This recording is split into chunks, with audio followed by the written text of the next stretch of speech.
Hello everyone, excellence in education world पर आपका स्वागत है।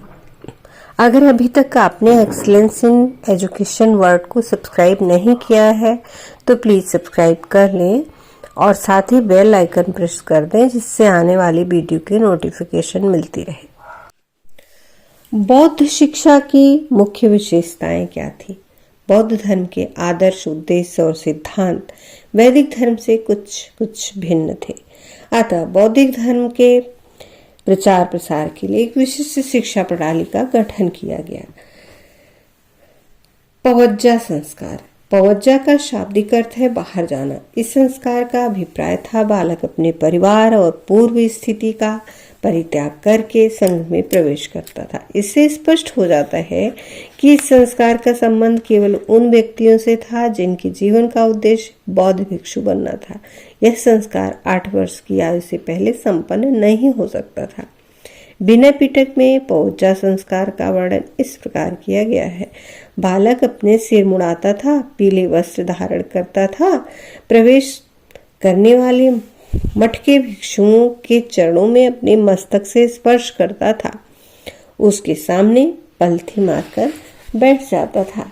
तदुपरांत मठ का सबसे बड़ा भिक्षु उसे 3 बार यह शपथ लेने को कहता था, बुद्धम शरणम गच्छामि, धम्मम शरणम गच्छामि, संघम शरणम गच्छामि। जब बालक शपथ ले लेता था तब भिक्षु निम्नांकित 10 आदेश देता था। चोरी मत करना, जीव हत्या मत करना, असत्य भाषण मत करना, अशुद्ध आचरण मत करना, वर्जित समय पर आहार मत करना, मादक वस्तुओं का प्रयोग मत करना, श्रृंगार की वस्तुओं का प्रयोग मत करना, बिना दिए हुए किसी वस्तु को ग्रहण मत करना, सोना चांदी और बहुमूल्य वस्तुओं का दान मत लेना, नृत्य संगीत तमाशे आदि के पास जाने का प्रयास मत करना। इन आदेशों के पश्चात नौशेष, श्रमण या समनेर जो कहा जाता था, अपने द्वारा चुने भिक्षु से 12 वर्ष तक शिक्षा ग्रहण करता था। उपसंपदा संस्कार। उपसंपदा संस्कार के अंतर्गत नवशिष्य के रूप में 22 वर्ष की शिक्षा प्राप्त करने के पश्चात छात्र के लिए मठ को छोड़ना अनिवार्य था, परंतु वह उपसंपदा संस्कार संपादित करके पूर्ण भिक्षु की स्थिति प्राप्त कर सकता था। बौद्ध संघ का स्थायी सदस्य बन सकता था। उपसंपदा संस्कार बौद्ध संघ के कम से कम 10 भिक्षुओं की उपस्थिति में होता था। उसमें नवशिष्य का आचार भी होता था। वह अन्य भिक्षुओं को नवशिष्य का परिचय देता था।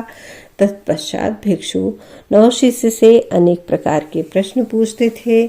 उसके उत्तरों को सुनने के बाद ही वे बहुमत से यह निर्णय करते थे कि नवशिष्य को उपसंपदा ग्रहण करने का अधिकार है या नहीं। यह निर्णय नवशिष्य के पक्ष में होता था तो उसे भिक्षु के रूप में संघ में प्रवेश की अनुमति दी जाती थी और निम्नलिखित आदेशों का पालन करने का आदेश दिया जाता था।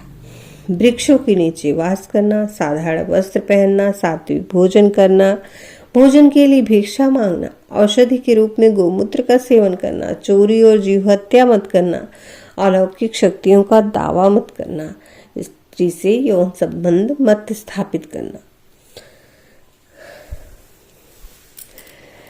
बौद्ध शिक्षा के द्वार सभी धर्मों, वर्गों, जातियों के व्यक्तियों के लिए खुले थे, लेकिन चांडालों को इस शिक्षा से वंचित किया गया था। छात्रों में राजाओं, व्यापारियों, वर्जियों, मछली पकड़ने वालों के पुत्र थे। इनमें से अधिकांश संख्या ब्राह्मण, क्षत्रिय जातियों की थी। निम्नांकित वर्ग के 10 वर्ग के व्यक्तियों का चुनाव नहीं होता था, जो नपुंसक हो, जो दास या ऋणी हो, जो राजा की नौकरी में हो, जो डाकू घोषित किया गया हो, जो कारावास से भागा हो, जिसका कोई अंग भंग हो, जिसके शरीर का कोई भाग विकृत हो, जिसको राजा से कोई दंड मिला हो, जिसने अपने माता पिता की आज्ञा प्राप्त न की हो, जिसको किसी प्रकार का संक्रामक रोग हो। शिक्षा आरंभ करने की आयु ए.एस. हल्तीकर के अनुसार शिक्षा आरंभ करने की आयु 8 वर्ष थी। अध्ययन की अवधि पवज्जा के बाद अध्ययन की अवधि 12 वर्ष, उपसंपदा की 10 वर्ष थी। पवज्जा संस्कार 8 वर्ष की आयु में होता था। इस प्रकार शिक्षा की अवधि 30 वर्ष थी। अध्ययन के विषय थे। इस हल्तेकर के अनुसार मठों में प्रदान की जाने वाली शिक्षा बौद्धों द्वारा आयोजित और संगठित की गई थी। तथापि अध्ययन के विषयों का स्वरूप न तो पूर्णतया धार्मिक था और न पूर्णतया लौकिक।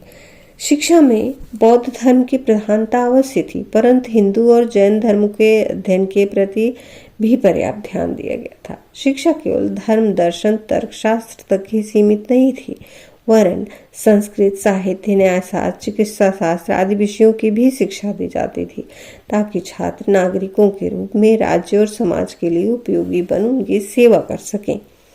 शिक्षा की पद्धति। बौद्धों ने ब्राह्मणों की वैयक्तिक शिक्षा पद्धति का अनुसरण न करके सामूहिक शिक्षा पद्धति का प्रयोग किया। शिक्षा केंद्रों में विभिन्न भिक्षुओं द्वारा छात्रों को सामूहिक रूप से विभिन्न विषयों की शिक्षा दी जाती थी। शिक्षण विधि प्रायः मौखिक थी। इसके सामान्य अंग थे भाषण, प्रवचन और प्रश्नोत्तर। इसकी विशेषता थी देशाटन, प्रकृति निरीक्षण, विशेषज्ञों के व्याख्यानों का महत्व।